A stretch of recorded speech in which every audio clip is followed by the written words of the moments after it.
Bienvenue dans cette nouvelle vidéo, on va voir ensemble comment optimiser le contenu de ton blog en 5 points principaux. Alors le SEO, pour rappel, qu'est-ce que c'est? C'est l'optimisation de ton site pour les moteurs de recherche et donc s'assurer que lorsqu'un internaute tape une requête spécifique dans Google, ton site remonte dans les premiers résultats. Donc l'enjeu, il est assez important.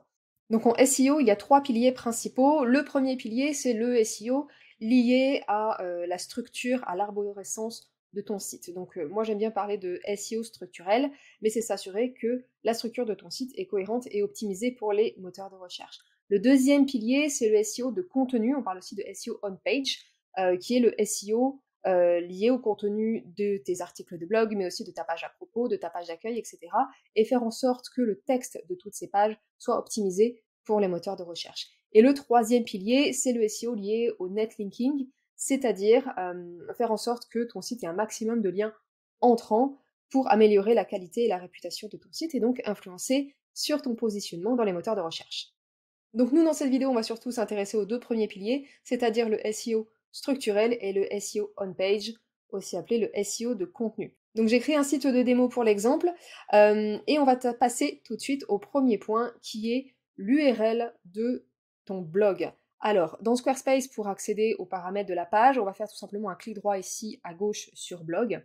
Et tu vois dans le slug d'URL qu'on a blog-2. Ça, c'est typique des sites qui sont construits à partir de templates. Tu veux absolument que ici, dans le slug d'URL, ce soit tout simplement blog et pas blog 1, blog 2, blog 3 ou blog 4.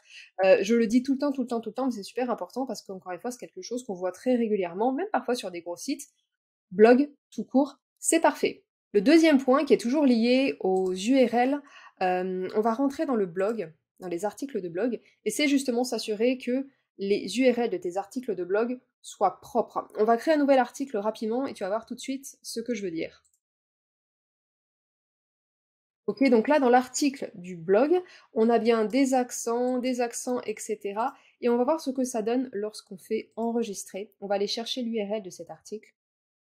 Hop, les trois petits points, paramètres. Et là, dans options, quand je descends un petit peu, qu'est-ce que je vois? Betterave, rti, accompagné de tzatziki. Ok.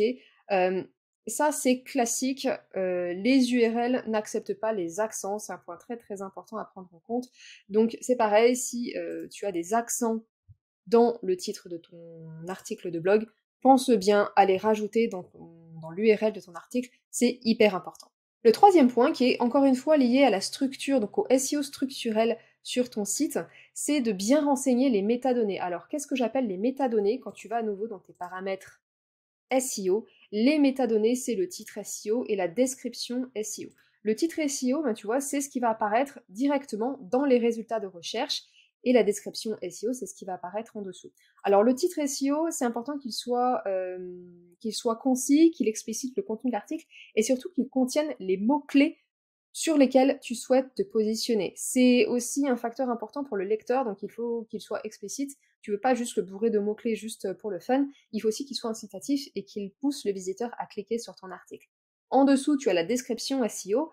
Alors la description SEO, elle n'a pas d'impact direct sur ton référencement naturel, mais elle reste quand même super importante parce que, encore une fois, c'est ce qui va pousser l'utilisateur à cliquer sur l'article et à visiter ton article de blog. Donc, hyper important de bien renseigner ici ces métadonnées, le titre SEO et la description SEO. Pour le quatrième et le cinquième point, on va plutôt s'intéresser au SEO on-page, c'est-à-dire le SEO lié au contenu.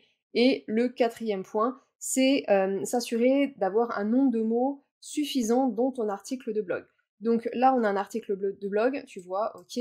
Moi, ce que je te conseille de faire, et c'est ce que je fais aussi, c'est de travailler à partir d'une page blanche directement dans un logiciel de traitement de texte. Donc j'utilise Google Docs, il y en a d'autres. Et ce qui est intéressant, c'est du coup, tu vas pouvoir avoir accès à un petit outil qui va te donner euh, le décompte de nombre de mots dans ton article. Donc si tu vas ici dans Outils, nombre de mots, tu vois que tu en as 200. Et 200, c'est pas suffisant. On va dire les pontes du SEO conseillent d'avoir des articles de blog qui font à peu près 1500 mots, entre 1000 et 2000 mots, c'est bien, et ne pas descendre en dessous de 500 mots parce que, aux yeux de Google, aux yeux des petits robots de Google, c'est pas suffisant et ça montre que tu n'as pas suffisamment travaillé ton article et donc que ton contenu n'est pas de bonne qualité. Donc ça, c'est pareil, c'est un truc on voit souvent des articles de blog pas assez étoffés, pas assez riches, avec pas assez de contenu et avec moins de 500 mots. Donc un article de blog correct, c'est entre 1000 et 2000 mots. Alors attention, bien sûr, il faut qu'il contienne des mots-clés, etc. Mais tu veux pas juste faire un article de blog qui ne contienne que des mots-clés. Hein. Un article, c'est pas une liste de mots-clés. Ton article, il doit être construit pour un lecteur, tout en étant optimisé avec des mots-clés, etc.